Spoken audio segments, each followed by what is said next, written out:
Right, ladies and gentlemen, my name is Kieran, and today I actually wanted to do something a wee bit different, which is not covering either a survival horror game or an RPG title. No, instead I'm going to be talking about a game that I'm actually really looking forward to, which is inspired by the works of H.P. Lovecraft, an author I absolutely love. What game is that, you wonder? Well, it is The Sinking City. I actually did an article talking about The Sinking City way back in January, so if you haven't read that yet, I will leave that down in the description below, just in case you wanted to take a wee nosy and get more in-depth deets. Not saying I'm not going to get in-depth here, but you might get a little bit more information that I might miss out in this video. However, yes, welcome to The Sinking City. You're probably asking yourself, Kieran, why are you so excited for The Sinking City? What the actual fuck is it? Well, don't you worry, dear person, because your answer will be here shortly, as in 2 wee seconds. Basically right now. This game is an open world action adventure investigation title. Yeah, pretty long tag there. I didn't even add in the horror bit there, which is set inside the town of Oakmont in the 1920s. I know, what a classic setting for a Lovecraft game, since most of his stories are set during that time period, because he was alive during that time period. And since this game is a Call of Cthulhu inspired sort of title, we do follow a private investigator, once again called Charles Reed, who is sent out to investigate a mysterious flood that is, well, sinking Oakmont.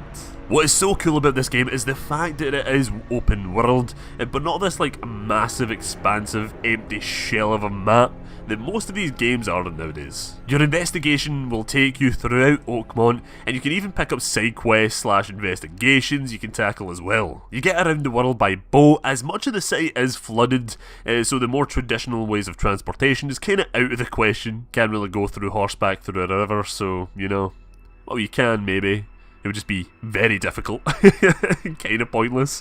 What is nice about this open world, and you could say it kind of adds to the confusion that Lovecraft usually presents, is that there will be absolutely no hand-holding in this game. This means that there will be no map markers, no quest objectives, or instructions telling you where to go. So this means bring a wee notepad with you. I'll definitely have a notepad with me, taking down notes when you're playing this game, because you will be your own detective piecing together everything as you play. A game I actually never reference on the channel, because there's not really anything I can really compare it to the games I cover on the channel usually, is LA Noire. And although that game does have a lot more hand-holding than this one, it did make me feel like a true detective, putting together all the threads leading to an ultimate conclusion. So I'm glad in this game it takes away the hand-holding aspect and just leaves everything up to you. You are the investigator in the story. Yeah, you do play as an investigator character, but you yourself, the player, are the detective. The developers of this game, Frogwares, who,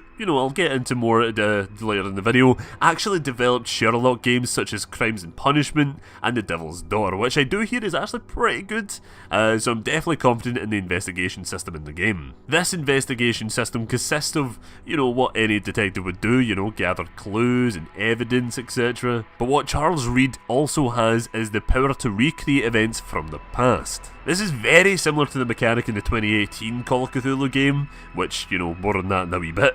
Charles also has another detective superpower called concentration mode, which allows him to see things that no ordinary person would normally see. It highlights points of interest in the nearby location, so if you're in the house, it'll just highlight all the points of interest in that house. So just in case you're mega stuck on something, The mode can also reveal hidden objects that are hidden by illusions, which might be a result of Charles' sanity, which this ability is actually kind of like a reward in such a way, because Charles does suffer from insanity, because he went to war during the 1920s, the Great War, or the World War I, whatever you want to call it, and he does suffer from that, which you will see throughout this game. So yeah, a thing that might affect your investigations throughout the game is the character's sanity. Alongside the health meter is the sanity meter. This starts to go down when you fight freaky monsters in basements, or witness a horrific event like a wee doggo getting sliced up, which, to be honest, fair dues, because that would kind of fuck up any ordinary person. Imagine walking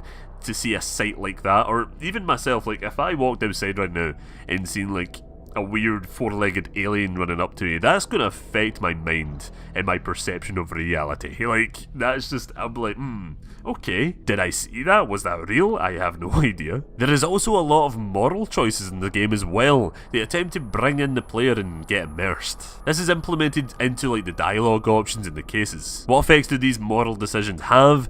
Well, we're not really quite sure. They didn't really get too much into that, but I'm guessing it does just, you know, affect the game's ending, or just the ending of cases, or maybe like certain rewards at the end of cases as well. And by cases, I mean like side cases. I was going to dive deep into the combat system, but you know, we all know what kind of combat is in these games. It's kind of basic apart from the whole sanity point of things, so I'll only dip, you know, my toe into it. So in this game we do have a plentiful of weapons to choose from revolvers to Tommy guns. But like in a survival horror game, ammo is hard to come by, so you'll have to manage your resources very carefully because you never know when a case might go south. You do have like a Bioshock GTA 5 sort of weapon wheel handy just in case, so you don't need to take yourself out of the fight and search through menus upon menus trying to equip weapons, you know. I do like the weapon wheel, especially in games like GTA 5 and Red Dead Redemption, because it just slows down time a little bit just as you choose your weapon. It doesn't take you out of the experience at all, which I do like. So, you know, just in the middle of a fight, if you want to be like, oh no, this is getting a bit too heated, whip out the Tommy gun, you know, spray down that corridor. Or, you know, if the enemies are getting a little bit too close, whip out the shotgun. Or maybe you're low on health, well, you know, weapon wheel, heal yourself, because there's that option as well. Now, why am I excited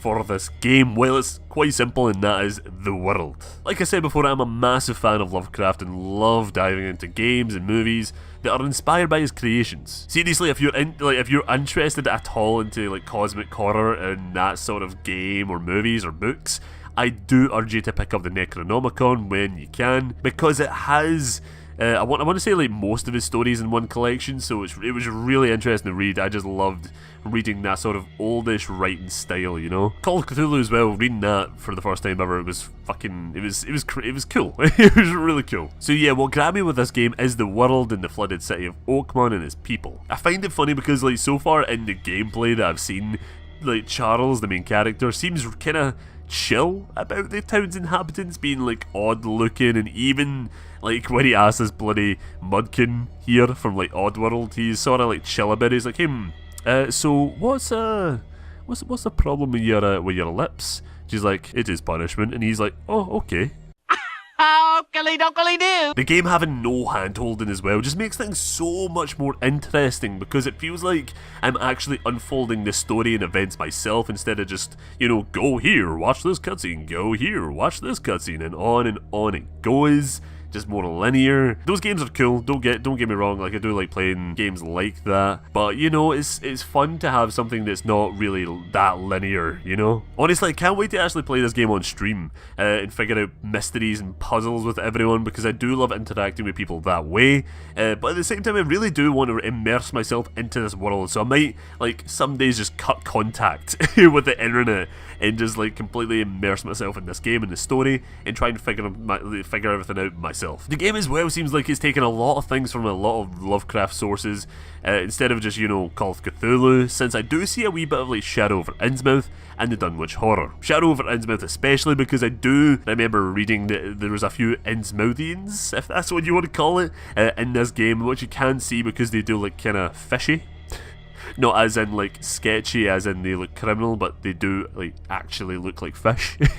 My only hope for the game is that please do not do something dumb like have Cthulhu as a final boss fight or something, you know. Just don't do that. Just don't even show Cthulhu at all. Have him referenced, have him shown in statues, but don't show him like rising up from the sea and like taking over the world and shit like that. Like, no, that's not what Cthulhu is about, man. So yeah, let's move on to the developers themselves. I did say I was going to get into it because their story with this game is very interesting, I would say. Before they started development on the Sinking City, Frogwares was actually developing the Call of Cthulhu official video game. You know, the one I referenced earlier that came out last year? It was announced in 2014 by Focus Home Interactive that the studio would be working on that title. A spokesman from Frogwares said that the game was in early development and the game would focus on like investigations in a horror setting, which, you know, does sound a lot like the Sinking City as it is now. However, The game and the studio went dark, and after 2 years of silence, it was announced that the game was now being developed by Cyanide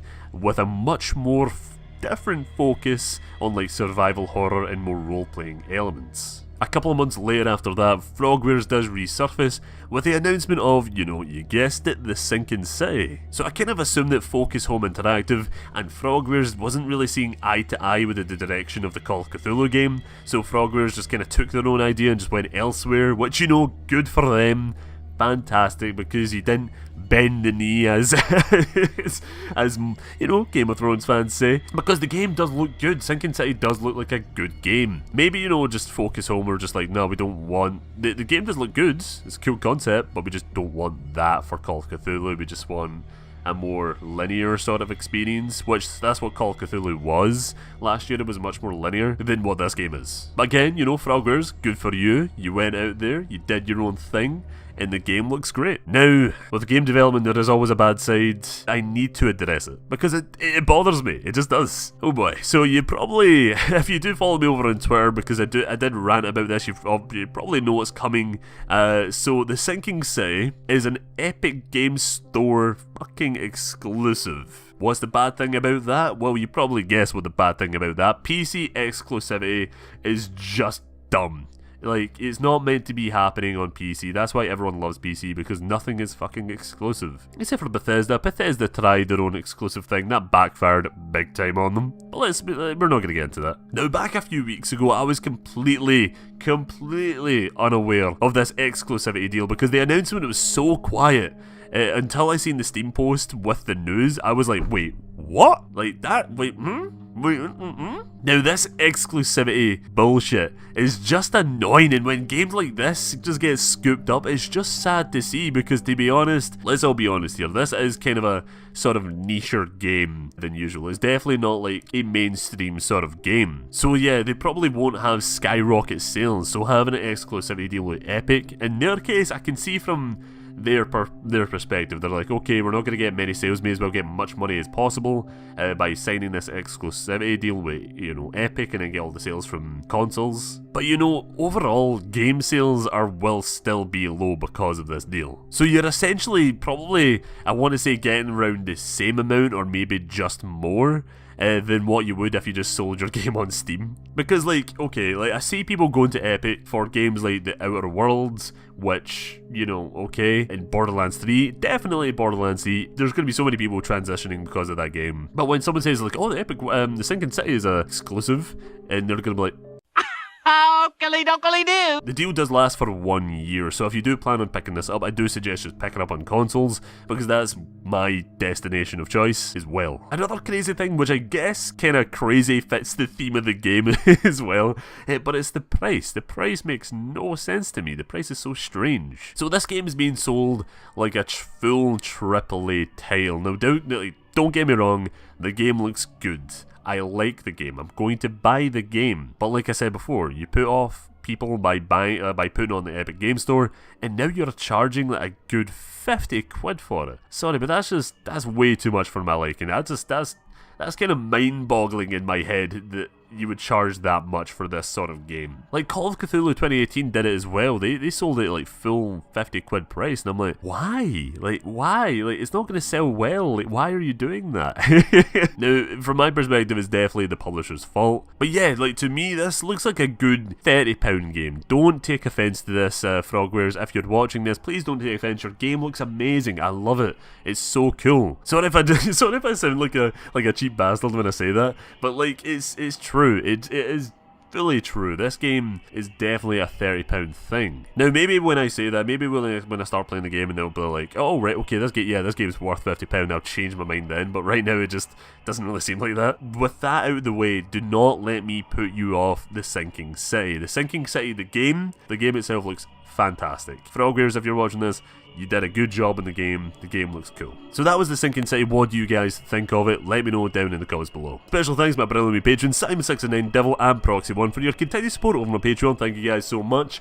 There will be new Patreon videos coming out soon. I'm going to be doing two a month, so just, bear with me in that. I'm sorry for the delay. It's coming. So yeah, guys, please check out the Sinking City when it comes out, but obviously, enter at your own discretion. If you're going to get it on PC, like, if you're willing to go over to Epic, then fair enough, but you know, it's not for me. I'm definitely going to wait for it to go on a sale on the PS4 because, you know, I'm cheap. I'm not going to lie, I'm a cheap guy. So yeah, I'm gonna wait for a sale on the PS4 for this game. But again, the game just looks good. I'm excited for it, but also like slightly worried about it because every time I get excited for the game, it's rare that it succeeds. So I'm kind of like hesitant a little with my hype. So you guys, thank you so much for watching the video. I hope you enjoyed, and I shall see you all later. Bye bye.